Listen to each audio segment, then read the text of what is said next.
c'est Fabrice El Sakala, donc, nouveau latéral gauche d'Anderlecht. Je viens d'arriver de Troyes et ça me fait vraiment plaisir de découvrir la Belgique aujourd'hui.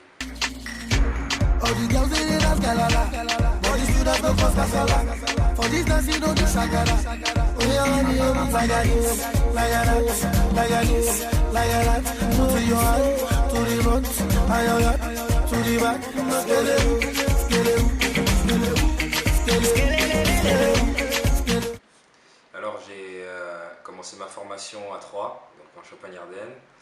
Et ensuite j'ai fait mon premier gros transfert à Anderlecht et pour moi c'est une nouvelle expérience. Qu'est-ce qui t'a poussé à faire le foot? Ce qui m'a poussé à commencer le foot, c'est vraiment l'admiration que j'avais à l'égard de David Beckham qui vraiment me faisait fabuler au niveau footballistique. Et quelle est ta place sur le terrain en ce moment?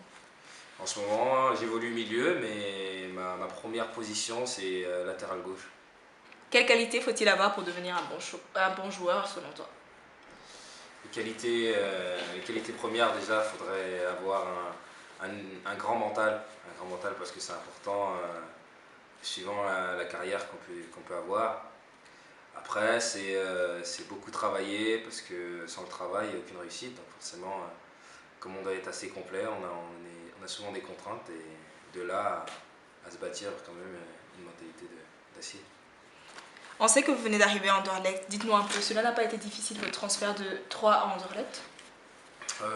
Difficile, au début quand même un peu, parce que j'avais une appréhension du fait que ça se soit fait au dernier moment. Donc tout s'est enchaîné assez rapidement. Vos anciens coéquipiers et vos proches ne vous manquent-ils pas?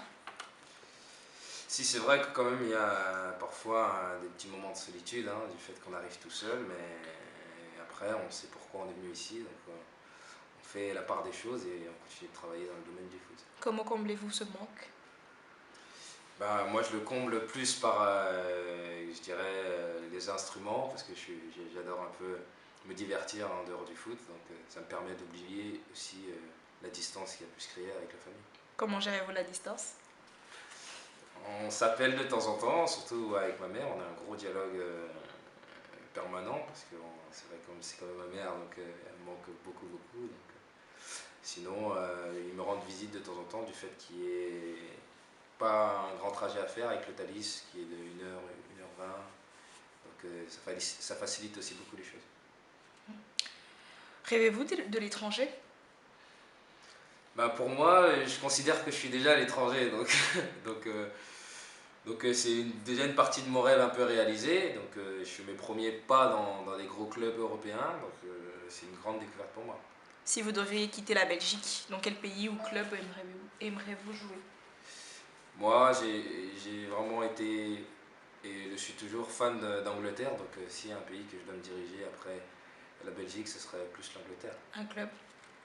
Manchester United, si possible. Après, c'est compliqué.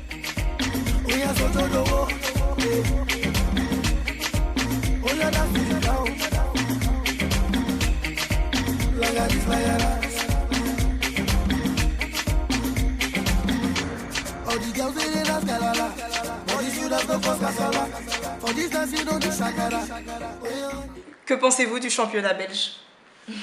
Moi, je pense que c'est un championnat qui est pas assez médiatisé malgré la valeur qu'il émane. Maintenant, moi, c'est quand même un championnat aussi à laquelle j'ai pris goût et je prends vraiment beaucoup de plaisir à évoluer. Que pensez-vous de votre équipe actuelle? L'équipe actuelle, moi, je trouve qu'on est une équipe vraiment talentueuse.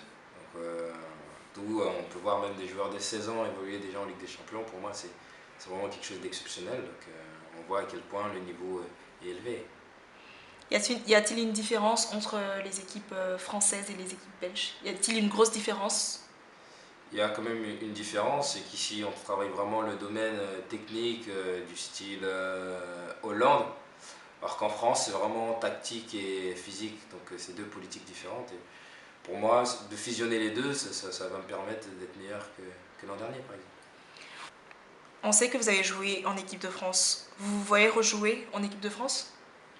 Oui, hein, j'ai toujours cette ambition-là. Donc ça s'est terminé l'année passée, les espoirs. Donc là maintenant c'est c'est l'équipe de France A, donc on espère quand même faire la Coupe du Monde au Brésil. Alors, quels selon toi sont les avantages et les inconvénients de ce métier? Les avantages, c'est qu'on est, on est vraiment énormément supporté, soutenu. Donc la plupart des gens nous apprécient beaucoup. Après, les inconvénients, c'est quand même on a pas mal de concessions à faire. On est loin de tout le monde et on est, comment dire, on peut pas se permettre de faire des choses que, par exemple, un étudiant se permet de faire au quotidien. Selon toi, quelles sont les possibilités de reconversion? De reconversion, en général, la plupart des joueurs deviennent entraîneurs, managers. Après, c'est en fonction de l'ambition. Je pense que c'est plus en fonction de l'ambition et des études qu'on a pu faire aussi. On a à notre disposition des cursus pour pouvoir peut-être être chef d'entreprise ou voilà, en fonction de nos souhaits. Donc ça, c'est l'avantage qu'on a aussi dans le foot. Est-ce facile ou pas? Facile, je dirais pas ça, c'est compliqué parce que déjà de se dire qu'on arrête ce qu'on a toujours fait, c'est un peu de passer de tout à rien pour nous. Et après, on sait quand même, après à ce niveau-là, on a quand même une famille, donc on n'a vraiment pas le choix de faire quelque chose à côté. Avez-vous des joueurs de référence? Joueur de référence, je dirais Evra. Evra, c'est vraiment un joueur que j'admire, que j'ai eu la chance de pouvoir fréquenter quand j'étais en équipe espoir, parce qu'on s'entraînait de temps en temps avec eux. Donc de là, j'ai eu quand même aussi l'ambition de pouvoir le rejoindre l'équipe de France A.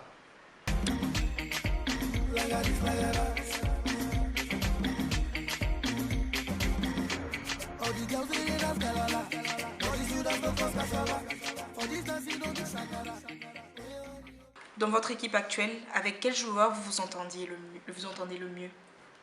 Le mieux, je dirais Massimo Bruno, parce qu'on a une relation en dehors des entraînements, donc c'est celui vraiment qui m'intègre dans la vie au quotidien. Le moins?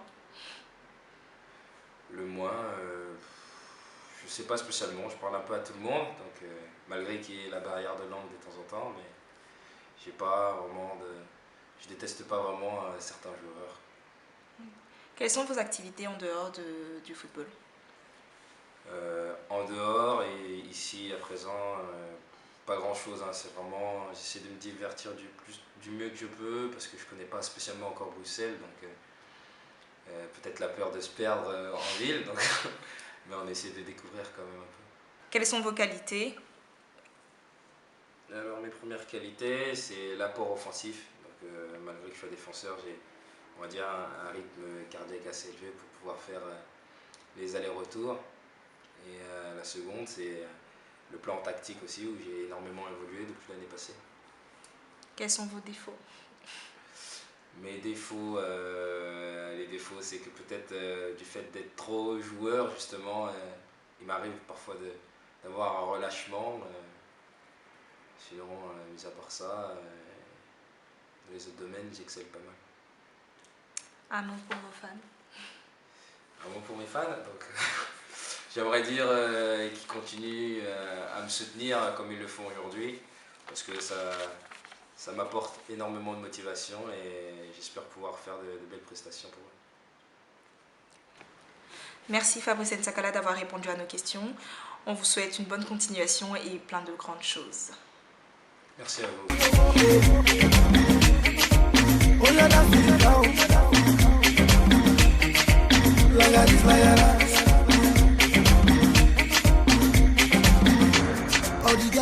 Suivez Cam Foot avec Kenski Ouattara. To